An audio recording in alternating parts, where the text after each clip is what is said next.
Hello, good afternoon to everyone. So I'm here to continue with the lecture on the first law of thermodynamics. So last video, I presented the difference between the formula used in chemistry and in physics. Okay, so in chemistry, delta U is equal to Q plus W, while delta U in physics is equal to Q minus W. So in this case, we're looking at the point of view of the system, and in physics, we're looking at the point of view of the surroundings. Okay, now Q is positive when heat is added to the system. Okay, Q is negative when heat is removed from the system. Now, this is true to both the formulas chemistry and in physics. So Q when added to the system is always positive, may it be the chemistry or be it be physics. Okay, and it is negative when heat is removed from the system. It's either physics or chemistry, pareho lang. Okay, now the difference is in work. Okay, so in chemistry, work is negative when it is done by the system, but in physics, it is positive. Okay, and in chemistry, work is negative when it is done to the system. Negative when it is done by the system, but in physics, it is negative.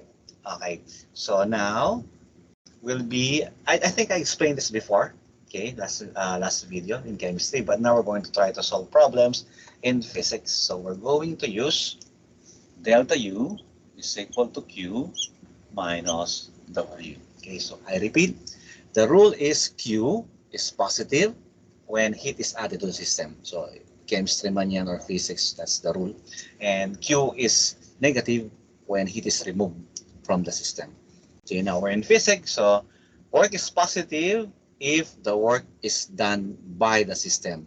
Since yung system mo bawasan siya, it will be added to the surroundings. Sorry. Okay, now work is negative when it is done to the system. Since mabawasan naman yung surroundings mo and your system will gain energy. Okay, so this will be our guidelines in solving problems. Okay, so I'll be sharing with you. Okay, I'll be solving 4 simple problems. Okay, in the first law of thermodynamics. So the first problem states, okay, calculate the change in internal energy of a system if 300 joules of heat energy is added to it. So meaning it is added. So our Q here is positive, since we know when you add heat, it is positive. When you add heat to the system, it's positive. But when you remove or release heat, it is negative. So 300 joules here is positive. So I'll just write it here. 300 joules. Okay. And if the system performs 200 joules of work, okay, so meaning if the system performs the work, work is positive. Okay, in physics, since the energy will go to the surroundings, so the energy released by the system will be moved or transferred to the surroundings. So meaning it is positive. Okay, the system performed it. Okay, so our W is positive 200 joules. Okay, I'll just remove the share tray for you to see it clear. I think you should take a screenshot of the question. So while I'm discussing, you could analyze the questions. Okay, so here it is positive because it's added to the system. Okay, added to the system. Now work here is positive because it is done by the system. Okay, it is done by the system. It is in the problem. It is done by the system. Therefore, your delta U now, change in internal energy, is equal to Q minus W, which is equal to 300 joules, minus, this is positive then, 200 joules. Okay, so that is equal to 100 joules. So the change in internal energy is equal to 100 joules. If, actually, you could analyze it, no? 300 joules was added to the system, and then the system performed 200 joules of work. So nadagdagan siya 300, but it performed 200. So what remained is okay, 100 joules. Okay, so hopefully this clear. Just remember our guidelines, okay, in heat and in work. Okay, now I repeat, heat is true to both chemistry and physics. When added, it is positive. When removed, it is negative. But in physics, work is positive when it is done by the system, and it is negative when it is done to the system. Okay, Now let's try to solve another problem.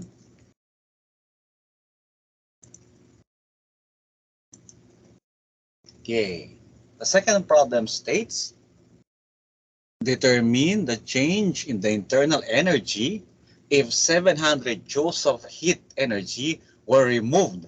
Okay, so it was removed.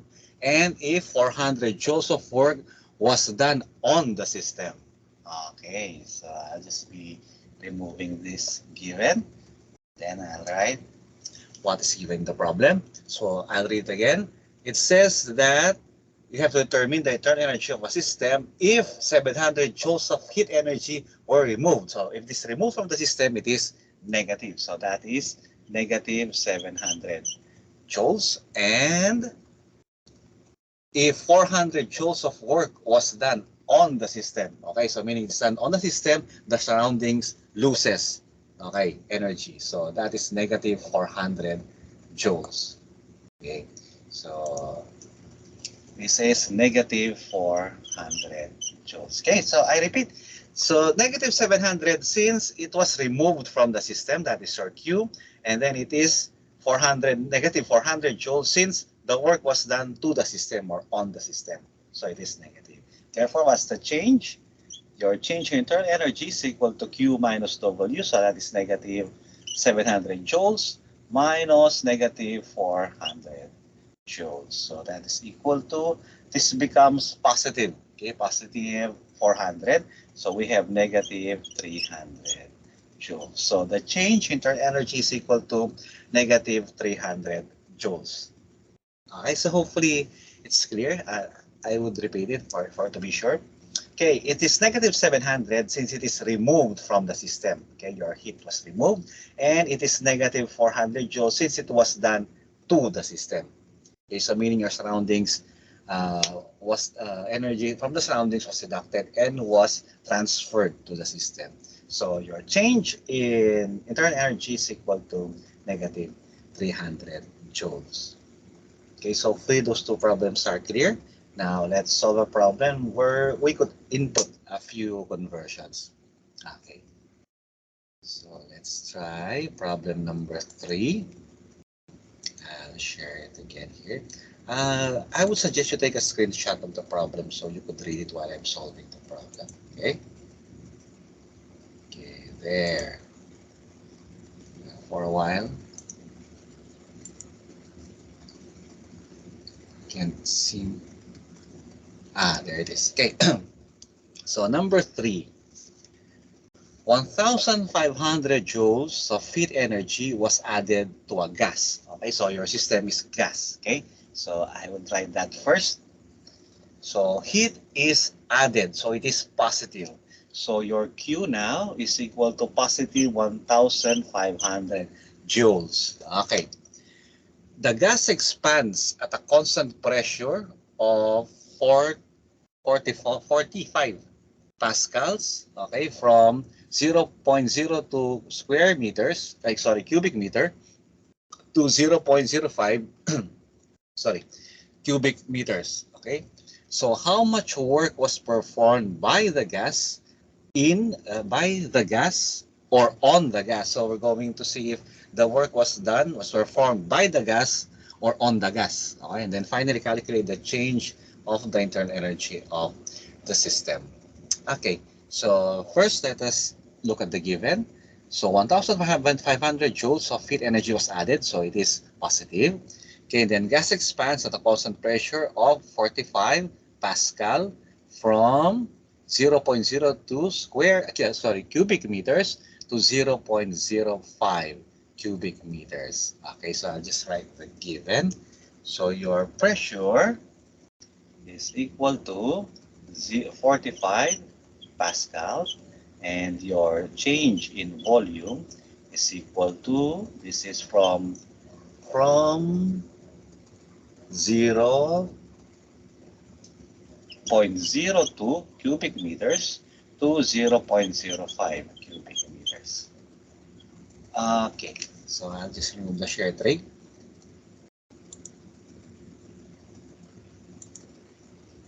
Okay, so here it's positive. Now I won't be writing the positive sign anymore. Okay, so obviously it's positive. Okay, now you're given a pressure of 45 Pascal and a change. Okay, so you have a change in volume. Wait.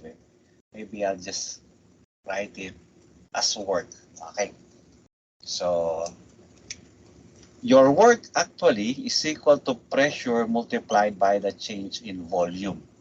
Okay, now I think I discussed or I shared last meeting that 1 joule is equal to Pascal per or multiplied by 1 cubic meter. Okay, so we know delta V. It's like we're solving for kinematics. Change in velocity is equal to Vf minus Vo. Okay, so yung final volume minus your initial volume. Okay, so given sa problem, so this is work that is equal to P, which was 45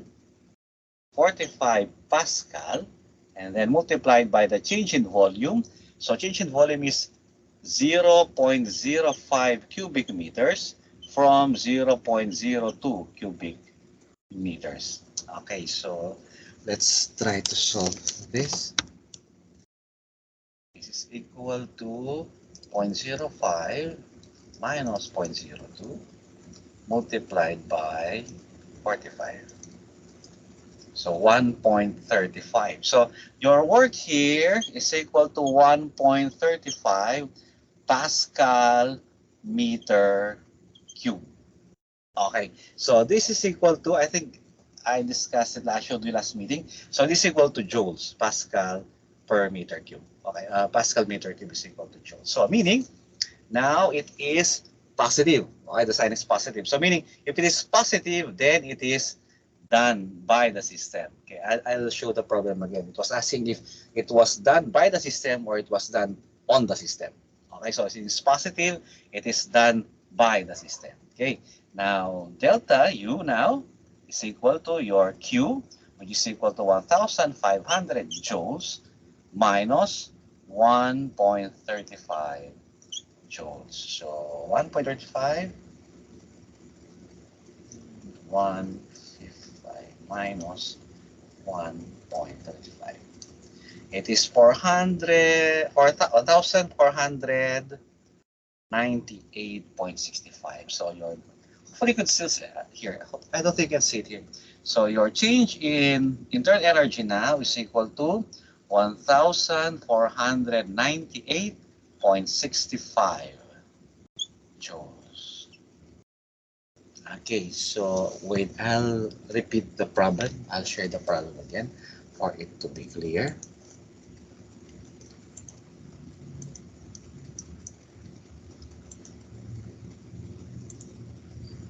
Okay, so let's analyze it. 1,500 joules of energy was added to a gas. So meaning it was added to the system, to the gas. Okay, so meaning your Q is positive. Okay, the gas expands, so the system expands, meaning your system is the gas. Okay, at a constant pressure of 45, so it's 5.00 no, Pascal, from 0.02 cubic meters to 0.05 cubic meters. So your change in volume is delta V is equal to your VF minus your VO. Okay, I think we know that before. So how much work was performed? So we're going to solve for the work by the gas or on the gas. Okay, so meaning if your answer is positive, then it is done by the gas. If it is negative, then it is done on the gas. Okay, so but we got a negative as a positive answer, so it was performed by the gas. Okay, obvious naman eh, kasi nag-expand siya. So meaning yung gas ang nagtrabaho kasi siya yung nag-expand eh.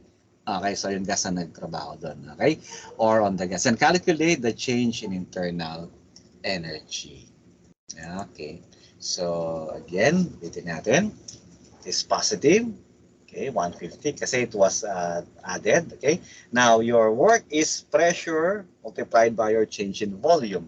Okay, so your pressure is 45 Pascal, then changes your final volume minus your initial volume. So like from 0.02, nag-expand yung gas mo. That's why it did the work. Siya yung nag-expand niya. Okay, so from 0.02, nag-expand siya to 0.05. Okay, so yan. Sorry, this is cube. Okay, subtract, we get this value. It is Pascal meter cube or cubic meter. So that's equal to 1 joule. So we just convert this to joule. So that is 1.35 joule. So the change in internal energy now is equal to your Q minus W. So your Q is 1,500 joules minus yung work mo, which is equal to 1.35 Pascal per cubic meters or joules din siya. So we get 1,498.65 joules. Okay, so hopefully this is clear. Okay, now I'll solve my final problem for this. Okay, share the problem. Okay, wait, I'll just erase this so I could write the given.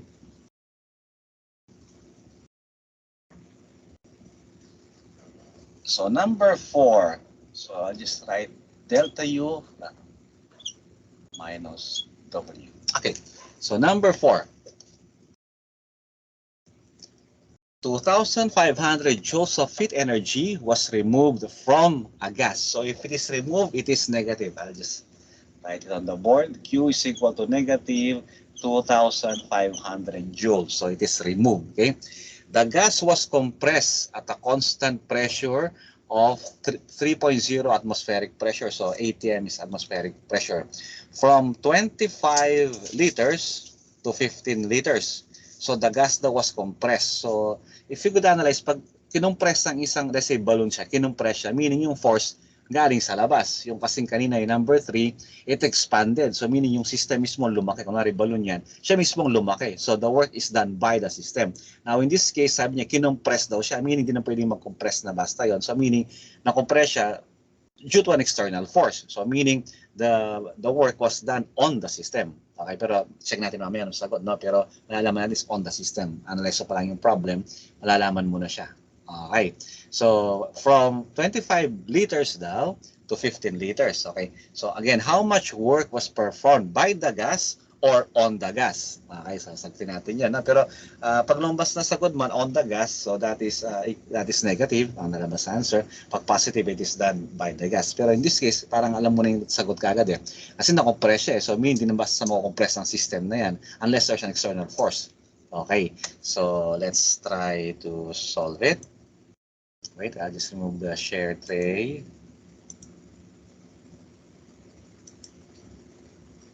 Okay, and I'll open the problem so that I can see it later. Okay, so kanina rin, it is pressure multiplied by change in volume. Okay, so this is negative. Alam natin negative kasi it is removed from the system, so negative na siya. Now your work now, tulad nung kanina, pressure multiplied by the change in volume. Okay, now your work now is equal to, wait, I'll just look at the problem again. It is 3 atmospheric pressure. Wait, I'll just write it. 3.0. This is ATM, atmospheric pressure. And then multiplied by your change in your gas. It is 25 to 15. Okay, so meaning 15 will be your final. So 15 liters minus 25 liters. Okay, so I'll just compute the value. So this is equal to negative 10. Okay, so 10. Okay, just negative 10 multiplied by 3. Ano lang pala siya? Okay, 10 multiplied by 3. So you get 30. Okay, so this is equal to 30 ATM liters. Okay, pero hindi natin pwedeng gamitin. Okay, ay wait. The sign is negative. Yun. So negative, it is done to the system. Okay, kaya nasabi ko, ma-analyze naman natin eh. Okay, it is done to the system. Kasi hindi naman siya pwedeng mag-compress mag-isa niya. Okay, pwede siya mag-expand. Okay, internally mag-expand siya, pero yung ko-compress siya hindi. Dapat may force sa labas na magpa-compress sa kanya. So, alam naman natin, lalabas talaga negative. Now, we cannot use yung value na to kasi hindi siya Pascal per cubic meters. But there's a conversion, okay? So, you get negative 30 atmospheric pressure multiplied by liter. Okay? Pwede natin siyang i-convert. Okay? Ang conversion niya is 101.35. Okay, 0.35 to. Okay? This is 30.3, 35.3 na lang siya, joules. Okay? This is atmospheric pressure per liter. Yon, okay? So 1 joule, yon, that's the value. So 1 joule is equal to this value in atmospheric pressure per liter. Okay, so pwede mo na siyang i-cancel. Pwede mag-cancel to. Wait, joules. 1 lang siya. Cancel, cancel. So when we convert, para ma-convert siya into joule, you just multiply this value.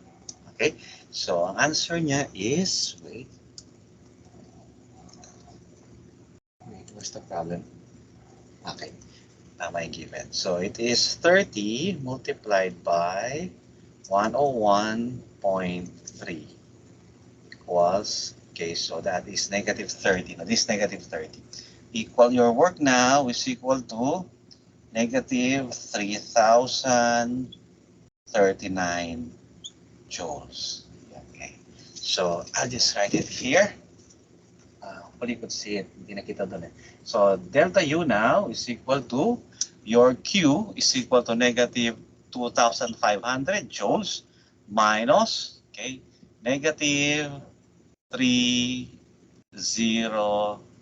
3039. Okay, so these are both in joules. So this becomes positive. Okay, so you get 3039. Minus 25. Yon. So your change in internal energy is equal to 539 joules. Okay. So just a recap of the problem. Okay, I'll read it again. Okay. 2,500 joules of heat energy was removed from a gas. So your system is your gas. Okay? So yun, that is negative kasi it's been removed. Okay? The gas was compressed at a constant pressure, okay, of 3 atm or atmospheric pressure. So constant yun. From 25 liters to 15 liters. So meaning your delta V is your final volume minus your initial volume, di ba? Parang sa velocity. Okay, so this is your pressure, and then final minus your initial. So 15 minus 25, you get negative 10 multiplied by 3, so you get negative 30 atmospheric pressure liter. Okay, so kaso hindi siya pwedeng gamitin kasi hindi siya pwedeng hindi siya saktong Pascal per meter, cubic meter na pwedeng palitan na kagad ng joules. Kaya mo siya convert. So to convert this, you have to multiply para maging joules siya. So any value of this, para lang maging joules siya, you multiply 101.3 joules. Okay? So para mag-cancel siya. So you get negative 3,039 joules. So negative yung work. So tinatanong din niya sa problem, sabi niya, how much work was performed by the gas or on the gas? So tinatanong kung ang gumawa ba isang gas o ginawa sa gas. Pero in this case, alam naman natin magne-negative siya kasi ginawa siya sa gas. Kasi hindi siya pwede mag-compress na mag-isa niya lang. Kailangan may external force para mag-compress siya. Okay, natama naman, which is negative. So negative yung work. So our formula is Q minus W. So negative 25, 2,500 minus negative 3,039. Okay, so they're both in joules. So your answer is positive 339 joules. So that is the change in the internal energy of the system. Okay, so wait, I'll just remove this. There. So hopefully the 4 problems that I've solved are clear. If you have questions, just comment. Okay, so I'll be posting this now. If you have questions, just comment below, or you could ask me in our online class. Okay, so I think that's all for this afternoon. I'll see you again when we meet in class. Okay, so that's it. Again, good afternoon to everyone.